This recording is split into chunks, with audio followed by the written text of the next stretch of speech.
So OneBin to Rule Them All as a project started when myself and Helen Holmes, who's in the audience somewhere, and Maria were at an industry event where we had brought a bunch of stakeholders together, and we were told by a facilitator to come up with a movie title for our idea. It is now going to be something which will end up on my gravestone. So it's your favorite, not mine anymore. I can't remember which project was going to have a cartoon. If you've looked on YouTube, you can find our small Frodo deciding what to do with his Shire butter. But this has been a remarkably interdisciplinary project. It has fundamentally changed the way I think about research, how I do research, how I view collaborations. This was delivered by 3 different PIs with very different academic backgrounds. So I'm a material scientist, Helen's a social scientist, Maria is an economist. And we were supported by some remarkable postdocs. So Torek and Adeyemi both have taken this opportunity and moved on to independent and pseudo-independent academic positions. Siobhan and Chris have both moved into industry. Oh my God. But actually using that sort of insight and interdisciplinarity to change how industry is working. So what is OneBin to Rule Them All? I guess before, what is OneBin to Rule Them All? We came from different parts of the university. So what's cut off at the bottom here is the Sustainable Consumption Institute. We had the Tyndall Center for Climate Change, which was really focused on energy transition and net zero, and then the Sustainable Materials Innovation Hub, which I led. But with the material science focus, really what this pointed to is that we were doing a lot of different things.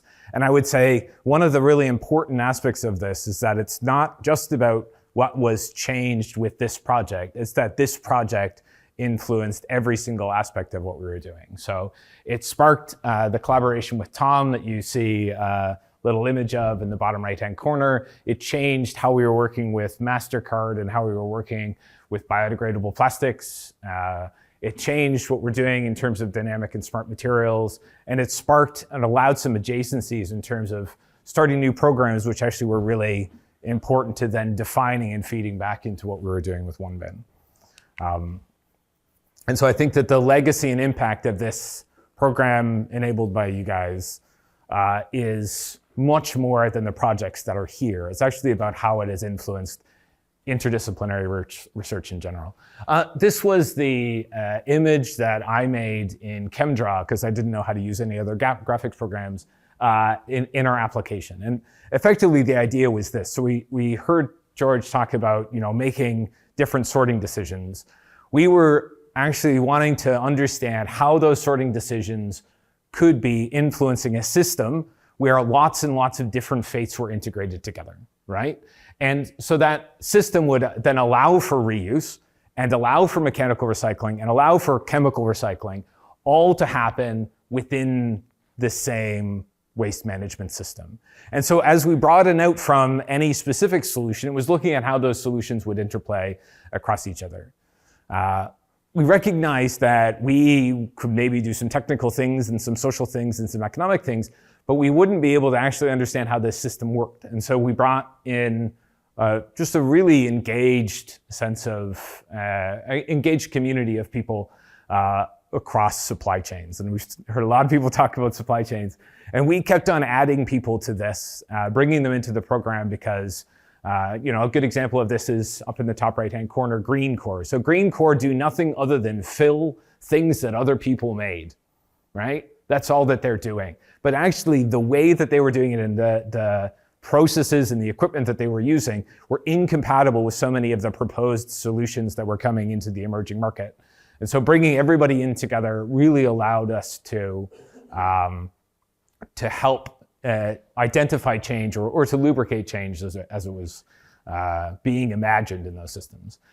Important to note that this is about sorting, but it's not defining sorting. So this is very much tagging agnostic. So we talked to every single group that was making decisions. Some of those groups were making decisions with AI and data. Some of those groups were making decisions by tagging things with fluorescent markers. Some of those groups were putting surprisingly expensive integrated circuits onto packaging to make different decisions, and looking at how those decisions were being made. So that's the general concept of that. And what we realized is that the failure of that as a grant proposal is that because we had imagined that we were going to be doing this material science intervention, that we would be doing some material science and then doing some social science and then doing some economics and everything would be fine. And what we very quickly realized is that because we didn't understand what was actually happening to the materials, we had to start with the social science, right? And so we actually brought in additional money from industry, extended the employment contract of the social science PDRA, and did a heck of a lot more social science than we ever imagined that we would. And it was essential to do that because if we were doing that in a multidisciplinary way, we were getting unintended consequences, and we weren't actually doing something which was interdisciplinary. So very much a social science, starting with social science and then integrating the social science into both economic and material science decisions. A lot of this was based on Helen's teaching me basics of social science, but pushing back against, and a few other people have said this, pushing back against this idea that this is behavior change, right? This is actually about developing systems which adapt to behavioral practices. And so the system needs to adapt to behavioral practices, not an imagined future where everybody is doing different things in response to those changes. So really this is showing that interdisciplinarity is important. And Tom, I didn't know you were going to go and talk about that, but I would just reiterate how important this is. And I'll just give a bit of an example. So I'm going to show a picture later of us during COVID times in a waste management facility, social distance sorting through things. And I got into a huge argument about what a white bottle is, right? Because for me, a white bottle it has like titanium oxide in it and is white, and it is definitely not transparent. But for other people, right, who aren't making who don't have the same background as me, a white bottle was a PET bottle that you could see through. And white was being able to see through something, not a color. And this was like, and we of course had already been sorting, and it's in the pandemic and it's gross and we're all frustrated. And it's like, you get into an argument about what white means. And it's just really, really important to recognize that this requires time, empathy, and shared language. And if you don't put the time in, you're not going to be able to go and do something which is genuinely interdisciplinary. It will be multi or trans or something, and it might still be good, but it's something which requires effort. So why is this important? And thank you, Zoombar, for screwing my punchline. When we think about those objects, right, we have to recognize that the public's perception of these objects is really different than a material scientist's or anybody in this room's perception of those objects. And the first thing we have to do, and a lot of people have already talked about this, is to ensure that any imagined transition is doing the exact same thing, if not better. So we can't sacrifice food waste for some sort of fancy package. We can't sacrifice food safety, right, by having something which is introducing different types of chemical contaminants and potentially making people sick. We have to ensure that we have to keep doing the things that the plastics are supposed to do. We have to recognize that many alternative materials that are proposed, not in this room, so let's put everything in metal or let's put everything in glass, those have significant environmental consequences which we need to be able to compare and make sure that we're not really barking up the wrong tree. We have to recognize that many of the decisions that are made in packaging circles are being made by people who are in the marketing department, right? And the marketing, if it drives purchases, is changing things. So this sexy bit of meat up here is sold for a higher value because, in part, it's on a black, right? But the black, of course, has a consequence. It is more difficult to sort. It makes Tom's gray PCR. It is super problematic. And so we have to identify the things that that plastic needs to continue to do. And I would argue, even though it's very difficult to get this change to happen, that making more money shouldn't be one of those things that the plastic needs to do. But that's a different future. the public views this as a plastic package. They don't realize that this is a plastic tray or a plastic reinforced paper tray. They don't realize that in that laminated film, there's 5 plastics in it, definitely not 1. They don't realize that there's plastic in the adhesive that is attaching the label. They don't realize that the paper is probably also reinforced with the plastic. And they definitely don't realize that that adsorbent plastic mesh soaked in meat juice is anything other than gross. And what this says down here is that if we imagine a future where we're going to go and recycle everything, we can get people to rinse out their tray, right? We might be able to get people to rinse out their film and put that into the bin. We are definitely not getting someone to rinse out their adsorbent plastic mesh of meat juice and put it into the recycling bin when it's picked up once a month. Oh, that's an awful place to live. That imagination, we have to be able to design around practice and not around wishful thinking. Okay, so what did we actually do? So I said we started with social science, so we're going to start with social science. So lots of surveys and interviews have been done. We did a much smaller community of people and a much deeper dive. So Helen and Torek did pre-trial interviews with 30 households, so everybody in that household, split across different indices of deprivation in one area of Greater Manchester that I've been told, I'm not allowed to tell you what it is. They then had 2 weeks with the one bin. So they were given a bin and they were told, put what you want in there that you think is plastic. And then we took all of those bins and we sorted through them. We also sorted through words. So we had about 400,000 words in transcript that were thematically analyzed. And so we effectively had narrative stories which were mapped to material practice. And so this is genuinely interdisciplinarity at its core, is that we were trying to create relationships between imagined practice, so what people thought they did, what they actually did, and then an unpicking of why they might have done those things. So qualitative interviews tracked through across nearly 6,000 items. It's remarkable to run a research group, right? And so a lot of us run research groups. And this is in a pandemic where it's like, oh, okay, we get to see each other on Zoom, but we had this opportunity.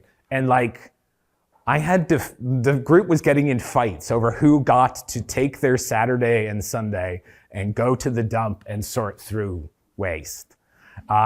It's the pandemic, so my God, is there a lot of COVID tests? And why have you put your Band-Aid, and I understand why, but why have you put your Band-Aid in this?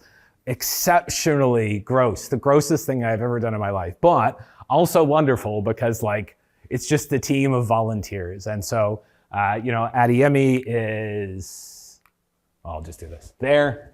Siobhan is there, Torek is there, that's me. Helen, you're taking the picture, I think? Oh no, you're there. There, good. Maria's taking the picture.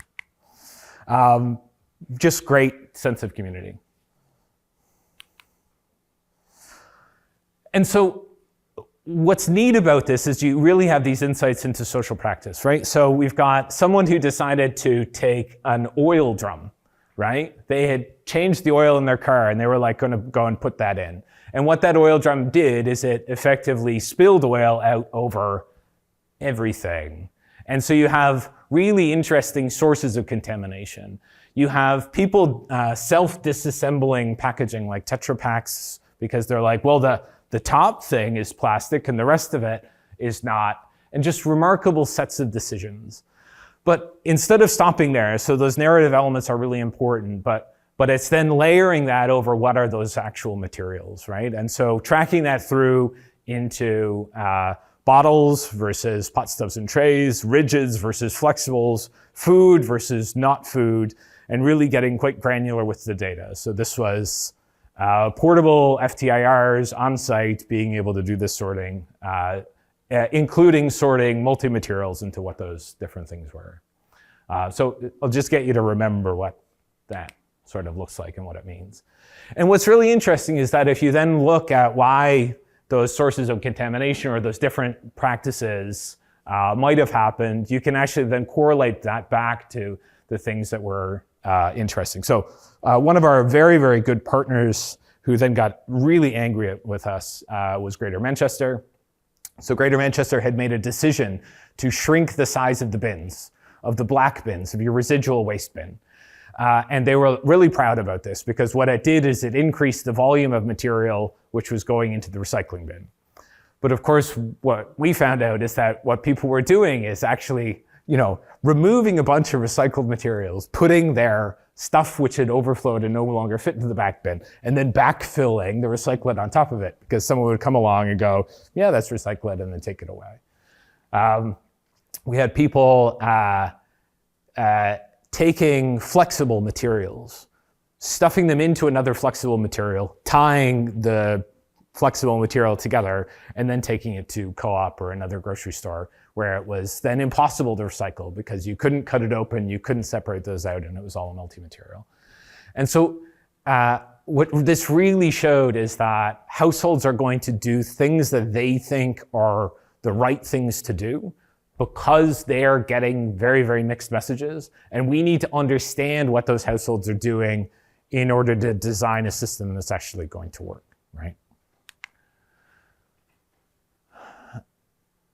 Across all of the indices of deprivation that we looked at, households really wanted to do the right thing.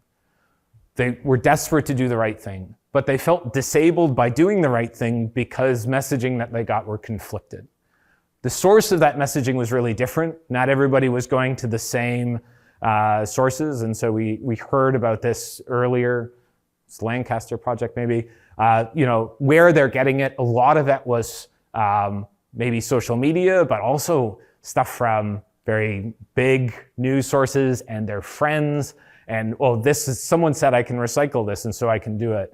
And there's a lot of different reasons why wish cycling was sort of happening.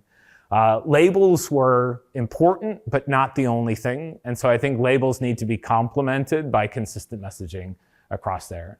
But the challenge with consistent messaging is that we actually don't have a consistent system. So I'll show you our policy brief before, but one of the things we talked about in our policy brief, we have a project which is called One Bin to Rule Them All, and we wrote something which talked about simpler recycling, and then Rishi Sunak came out with his whole we don't need 7 bins, we need 1, and then called it simpler recycling, and I won't take credit for it, but Helen will. One of the things that we really found is that when imagined fates were not realized, when the reality of the system was shown to consumers, they were shocked and dismayed and then didn't feel like they should recycle anymore. And we as a group of people who are dealing with materials new and old have to recognize we actually really need to be transparent in order to get and authentic in order to get people to buy into the system. And that in that sort of complexity of materials and inconsistencies in the system across different local authorities, across different capacities, it really has a damaging effect on consumers' willingness to engage in the system. And so consistent curbside collections from our work is exceptionally important to this. It's also really important that you can take those volumes, take those material flows, and actually say, okay, if we do have consistent collections across the country, what does that mean? And that first of all means that yes, in the future, we need all kinds of fancy new infrastructure. The thing we need right now is mechanical recycling capacity. So all of our mechanical recycling facilities are over capacity right now. We export waste and we import recyclate, right? So give Jonathan more money, I guess. So what does this actually mean? This is stolen with permission from a collaboration that started between researchers here in the UK and researchers in the US. But the covering over most of it with gray is my doing. So one of the important things that came out of this project is actually really recognizing the social consequences of what was happening. So how does that understanding of the social system change the impact. Because when we think about recycling, so I guess one of the other stories to tell you is, so we had the privilege of hosting a government minister whose name I won't tell you. They came into the lab very soon after Boris Johnson had come out and said, recycling doesn't work. So we set this up where he could come in and he could take these pellets and he could put them into our system, go through a little miniature MRF and perf setup, extrude them himself and look at the other end. And he peers into the bag at the end and says, well, I don't understand what happened here. It looks exactly the same. And I said, see, even you could recycle. They didn't use that in the news piece. But when we think about how we think about why recycling has failed, pretty much everybody just goes and looks at this bit, right? So waste management companies do some stuff. We either send it to landfill or it goes to recyclers, and there's where all the problem is. If we extend that out, maybe someone goes, well, the consumer is making the wrong decision or they're doing something wrong. But I think it's really important to highlight how these upstream effects really influence things. And so by looking at the types of contamination, the materiality of that, you got some really clear lessons. So the first thing is this, so design. We often talk about, oh, okay, we're gonna go and design this, we're gonna make multi-materials. 5 minutes, oh, good Lord. And the challenge is this, is actually what we need to do is segregate materials into material types. So bottles, we're arguing, just make your bottles out of food grade bottles out of PET and HDPE. Non-food bottles are polypropylene and other food grade pot subs and trays are only PET and polypropylene. Non-food pot subs and trays are only HDPE and other. And talking with technical packaging people, that's possible now. And so you go and do that and you segregate based on objects, based on streams, because that's the easy thing for the public to understand. I'm gonna skip this stuff. There's lots of things in terms of polymer synthesis, polymer processing we will come to. Brand owners are where we find the acute pressure from the public, and they have to purchase differently. So they have a real obligation to start to purchase smarter. And what they're doing is they're purchasing things which are the easy things to purchase because their marketing people have told them so. One of the things that they can do and advocate for is product passporting. And of course, we then have retailers, which are the ones which have the pressure, and that's really where the consistency in messaging and labeling needs to come in. Our message really is this: leave the consumers alone, keep the messaging for them really simple, and then have designing for recycling, choosing things which are easily segregatable into streams. Stop over additivation by being really clear about what your composition is, being consistent in your waste collection, having adequate sorting systems so that we're not mixing things, and then we have adaptable processing infrastructure to deal with it.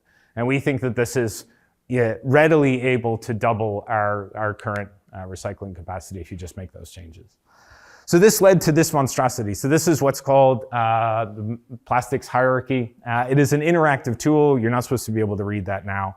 But it does things like say, oh my gosh, you should remove Mark's biodegradable, compostable, I can't remember what term he wants, up at the beginning, because actually we should also be removing the things which are imagined for enzymatic recycling out from there at the beginning as well.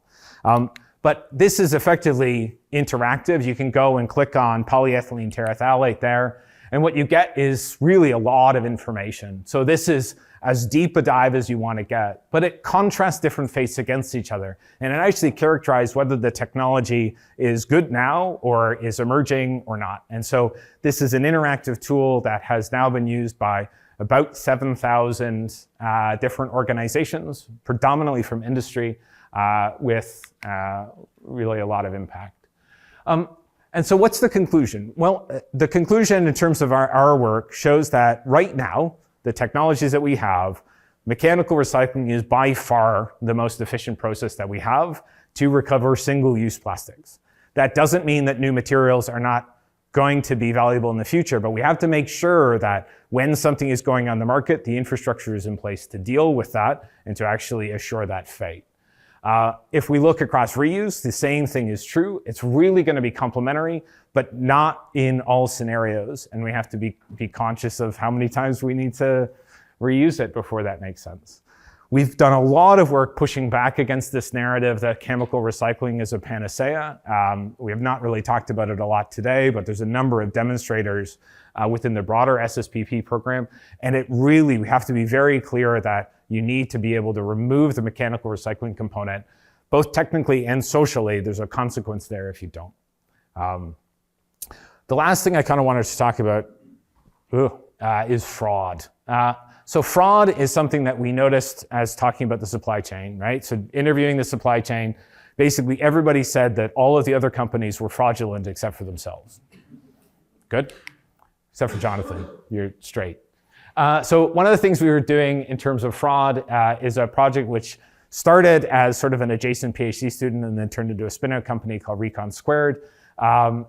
This was a collaboration between a whole new set of partners, so Reckitt and Bright Green, Sourceful, Proampac, Kraft Heinz, OPRL, about methods to quantify the recycled content in plastic packaging.